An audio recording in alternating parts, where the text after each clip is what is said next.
Good morning, everyone.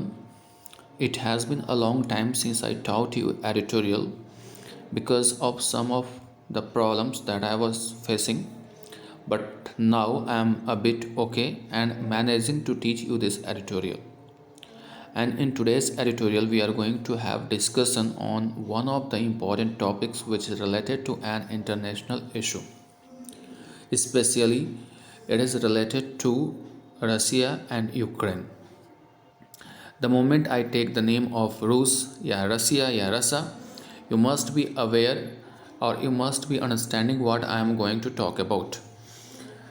Yes, Rus is trying to, and Russia is trying to create an atmosphere of fear in Western countries, and for that he is deploying, or he rather I should tell he was deploying its troops near Ukraine border.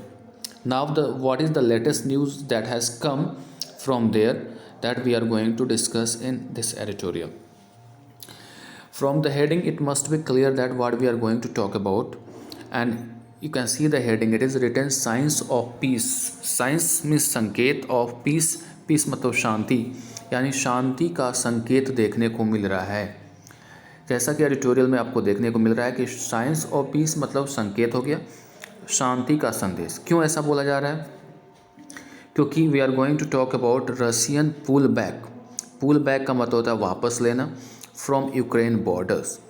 यानी अब ये देखने को मिल रहे हैं कि रूस जो है अपने सेना यानी ट्रूप्स कुछ सेनाओं को वापस बुला रहा है, पुल बैक कर रहा है.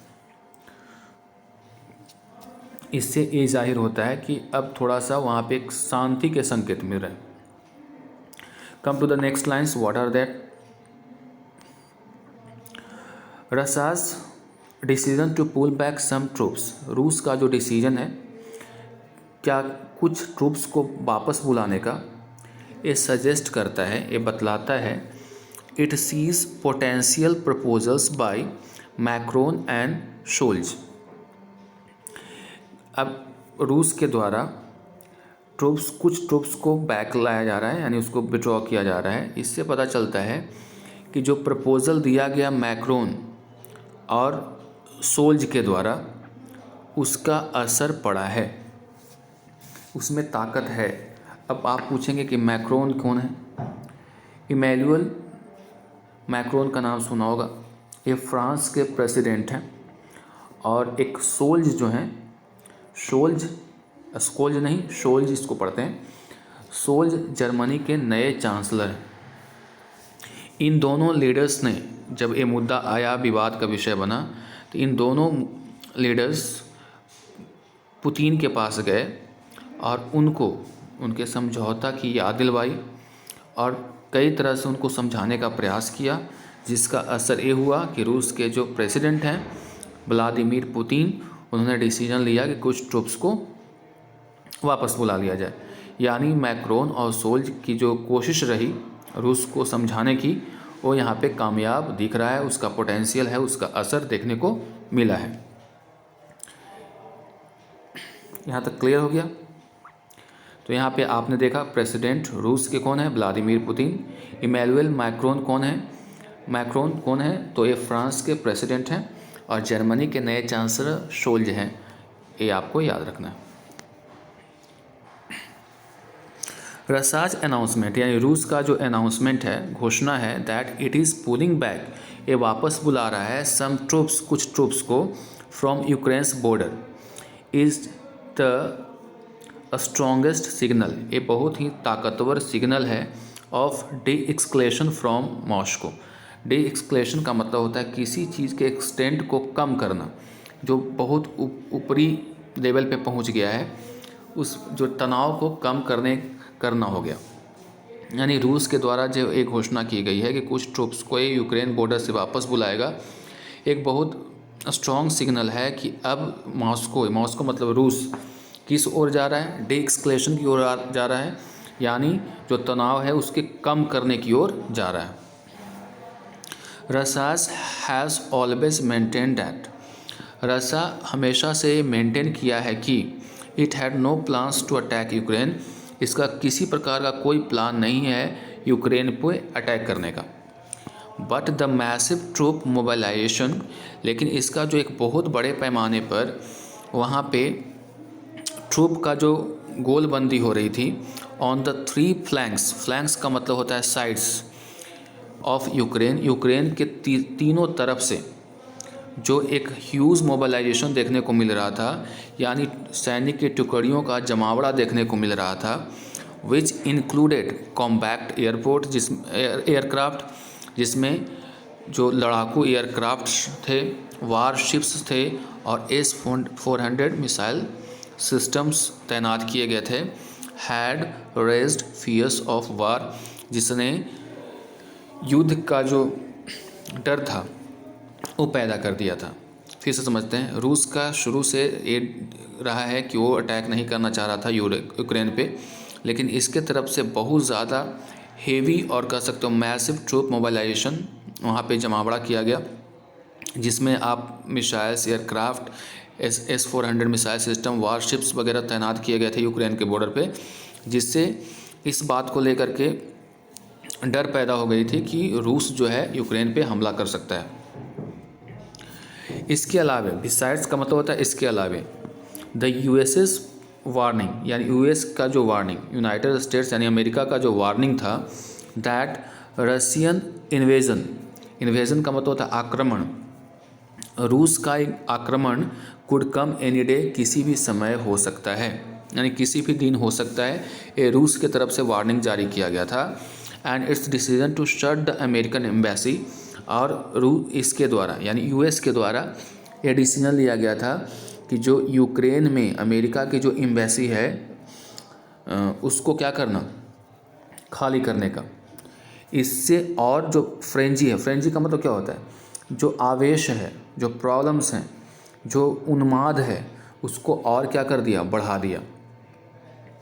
पहली चीज़, रूस के द्वारा यूक्रेन के बॉर्डर पे हैवी जो है ट्रूप्स की तैनाती की गई, इससे प्रॉब्लम बढ़ गया, डर बढ़ गया कि वहाँ पे युद्ध होने वाले हैं।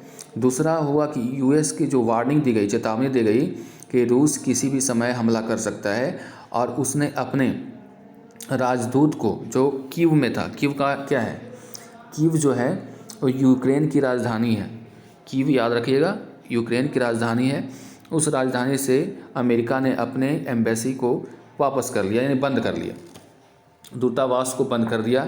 इससे और डर का माहौल पैदा हो गया। The Russian approach appear to have been, the Russian approach, जो रूस का जो अप्रोच था, दृष्टिकोण था, वो ऐसे प्रतीत हुआ, have been rooted in building military pressure around Ukraine to gain diplomatic leverage in talks with the West. रूस की जो यहाँ पे सोच थी, वो चाहता था कि मिलिट्री प्रेशर बनाया जाए यूक्रेन के एरिया पे, ताकि उसको कूटनीतिक फ़ायदा हो। लेवरेज का मतलब होता है लाभ, ताकि उसको कूटनीतिक लाभ हो जब वेस्ट के साथ बात हो, यानी वेस्टर्न कंट्रीज़ के साथ उसकी जब बातचीत हो तो उसको इस चीज़ का फ़ायदा मिले और उसको समझा सके कि डर का माहौल पैदा कर सके। In the last few weeks, पिछले कुछ सप्ताहों में यूरोपियन लीडर्स, यूरोप के जो लीडर्स हैं जिनका नाम देखिए, हंगरीज विक्टोर ऑर्बन थे, हंगरी से कौन आए थे, Viktor Orban, Francis Emmanuel Macron, France के जो प्रेसिडेंट हैं इमैनुअल मैक्रोन आए थे, जर्मनी के जो चांसलर हैं जिनका नाम है ओलफ सोल्स, वो आए, हैव विजिटेड मॉस्को। ये जो यूरोपियन कंट्रीज़ के लीडर हैं वो मॉस्को यानी रूस में आए। ऑफ दीज, इनमें से the diplomatic interventions by mister Macron who called for respecting Russian security concerns and sought to revive the Minsk agreement on Ukraine's civil strife। अब क्या हुआ कि ये तीनों लीडर्स आए, उनमें से एक लीडर हो गए जो रूस के बारे में बता रहे हैं। इमैनुअल मैक्रोन ने क्या कहा, उन्हें याद दिलवाया रूस को किस एग्रीमेंट के बारे में, मिन्स्क में जो एग्रीमेंट हुआ था। मिन्स्क क्या है? एक बेलारूस की राजधानी है। वहाँ पे एक एग्रीमेंट हुआ था जिसके तहत रूस को युद्ध करने से रोकने का ये एग्रीमेंट साइन हुआ था यूक्रेन के साथ 2014 में। तो मिन्स्क में एक एग्रीमेंट हुआ, उसकी याद किसने दिलवाई रूस को? इमैनुअल मैक्रोन ने कहा कि आप सिक्योरिटी कंसर्न्स के बारे में आपको याद फिर से रिवाइव करने की ज़रूरत है, सोचने की ज़रूरत है, जो मिन्स्क में आपका एग्रीमेंट हुआ था, जो कि यूक्रेन के सिविल स्ट्राइफ के मामले में था। स्ट्राइफ का मतलब होता है कलह, जो आंतरिक कलह है उसके बारे में था। एंड मिस्टर शोल्ज, और जो जर्मनी के चांसलर शोल्ज है, उन्होंने कहा कि इन क्यू का मतलब क्या है? क्यू राजधानी है यूक्रेन की। That Ukraine's entry into NATO was not on the agenda right now. और देखिए रूस क्यों गुस्सा में था? रूस इस बात को लेकर के गुस्सा में था कि जो यूक्रेन है, यूक्रेन नाटो का सदस्य बनना चाहता था, यानी नाटो की सेना में जो कि जहाँ पे अमेरिका है उसमें वो शामिल होना चाहता था। और रूस कभी नहीं चाहेगा कि वो नाटो का सदस्य बने, क्योंकि एक समय में यूक्रेन रूस का पार्ट था। क्योंकि नाटो के जब सदस्य बनेगा तो यूक्रेन और रूस और नाटो के बीच में अच्छा कुछ खास बनता नहीं है, इसकी वजह से वो इसका विरोध कर रहा है। तो शोल्ज हैं वो बता रहे थे कि रूस को कि अभी यूक्रेन जो है वो इस बारे में यानी नाटो में शामिल होने के बारे में नहीं सोच रहा है, उनके एजेंडा में अभी शामिल नहीं है। ये जो चीज़ें हैं सिग्निफिकेंट हैं, इम्पॉर्टेंट हैं, यानी यहाँ पे बतलाने का प्रयास ये हो रहा है कि कैसे रूस को शांत किया गया। Their talks with Russian President Vladimir Putin opened a diplomatic path towards de-escalation। और उनकी जो बातचीत हुई रूस के प्रेसिडेंट के साथ, इनकी मैक्रोन की, शोल्ज की, इन सब को जो बात हुई रूस के प्रेसिडेंट व्लादिमीर पुतिन के साथ, वो एक रास्ता तैयार किया, कूटनीतिक रास्ता, किसके तरफ? तनाव को कम करने के तरफ। यानी बहुत बड़ा रोल किसका है? इमैनुअल मैक्रोन का और उनका शोल्ज का इस तनाव को कम करने में। It is too early to say that the crisis over. अभी जल्दीबाजी होगी ये कहना कि क्राइसिस ख़त्म हो गया। The complex issue is rooted in Russia's security concerns and नाटोज expansionary open door policy. कह रहा है कि जो सबसे बड़ा जटिल मुद्दा है वो किस में रूटेड है? रूस के सिक्योरिटी कंसर्न्स को से रिलेटेड, यानी रूस चिंतित है अपने सुरक्षा को लेकर के, क्योंकि नाटो जो है अब एक एक्सपेंशनरी ओपन डोर पॉलिसी लेकर के आया है, यानी कि जितना भी देश उसमें चाहें उसका सदस्य बन सकते हैं। ऐसे में अगर नाटो के ज़्यादा सदस्य हो जाएंगे, ज़्यादा सदस्य होंगे तो ज़्यादा हेवी उनके पास सेना होंगी, और ऐसे में रूस को इस बात का डर है। But the suggestions from the talks Russia and the West had point to formula for peace। लेकिन जो बातचीत अभी हुई है वेस्टर्न कंट्रीज़ के जो लीडर्स आए हुए थे रूस में, उससे इस बात की ओर इशारा करता है कि अभी जो फार्मूला ऑफ पीस पे काम करेंगे, यानी शांति बरकरार रखने वाला जो फार्मूला होगा उसकी ओर जाएंगे।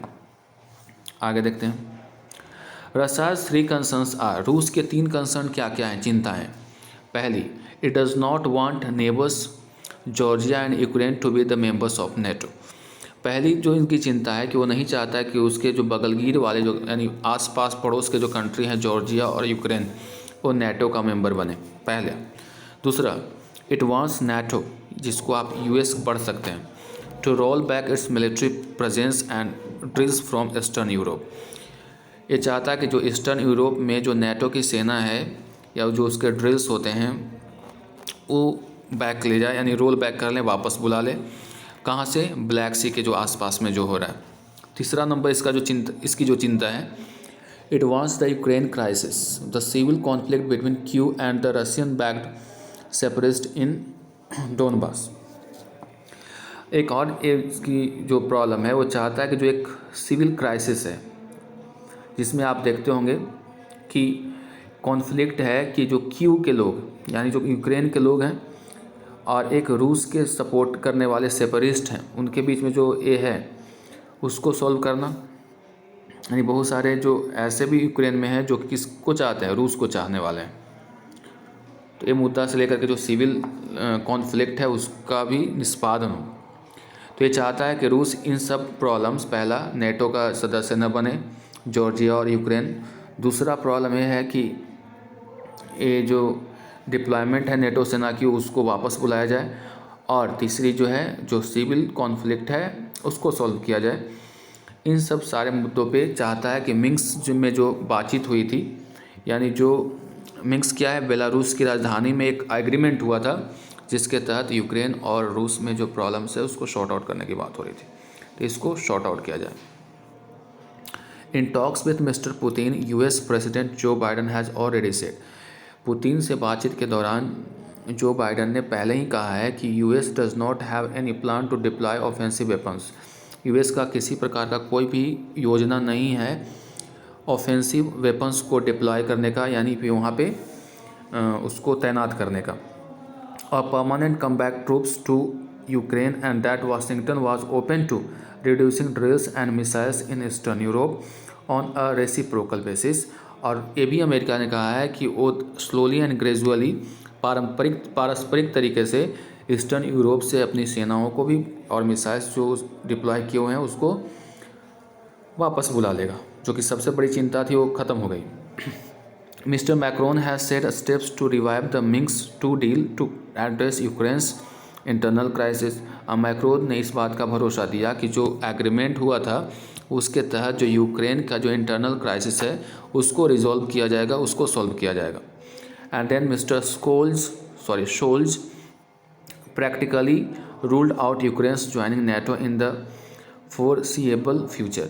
और शोल्ज ने इस बात का भरोसा दिलाया कि जो यूक्रेन है वो नेटो का सदस्य नहीं बनने का कोई उसका एजेंडा है अभी। अगर सबको मिला लें, पुट टुगेदर, इन सबको मिला लें, this is a comprehensive package, एक तरह का एक मुश्त पैकेज हो गया that could accommodate Russia's security concern, जो कि एकोमोडेट कर सकता है रूस की जो चिंता है अपने सुरक्षा को लेकर के, and West fear of Russian aggression, और जो वेस्ट की जो कंट्री है वो डर रहा है रूस के एग्रेशन से। एग्रेशन का मतलब हमला से। ये सारी बातों को लेकर के इस बात से अब अंदाज़ा लगाया जा सकता है कि रूस का जो 3 कंसर्न था, पहला नेटो के द्वारा जो जॉर्जिया और यूक्रेन को उसमें शामिल करने की बात हो रही थी, हैवी जो डिप्लॉयमेंट था, तीसरा जो सिविल कॉन्फ्लिक्ट था यूक्रेन के अंदर, इन सारे मुद्दों का सल्यूशन देखने को मिल रहा है रूस को। इसलिए एक तो रूस की जो सिक्योरिटी की चिंता है उसको ख़त्म करेगा, और दूसरा जो डर था कि रूस हमला करेगा उन सब चिंताओं को भी दूर किया है। Moscow decision to pull back troops partially suggests that it sees potential in these proposals। रूस के द्वारा ये डिसीजन देना कि वो अपने ट्रूप्स को वापस बुलाएगा, पार्शियली का मतलब क्या होता है, नॉट फुल्ली, कुछ है ना, आंशिक तौर पे बुलाना, इस बात की ओर इशारा करता है कि जो उनको प्रपोजल दिया गया उसमें ताकत है, उसमें पोटेंशियल है। Russia's might keep some troops on the border, लेकिन रूस अभी भी कुछ ट्रूप्स को बॉर्डर पर रख सकता है, टू रिटेन द प्रेशर को बनाए रखने के लिए। But the obvious next step is to take these proposals to solid agreements. और नया जो कदम होगा वो जो ये प्रपोजल दिया गया है उसको एक एग्रीमेंट के तौर पे, सॉलिड एग्रीमेंट के तौर पे डिप्लोमेटिक तरीके से उसको बनाना होगा। The West and Russia should take that road aimed at finding a lasting solution to Europe's most dangerous security crisis।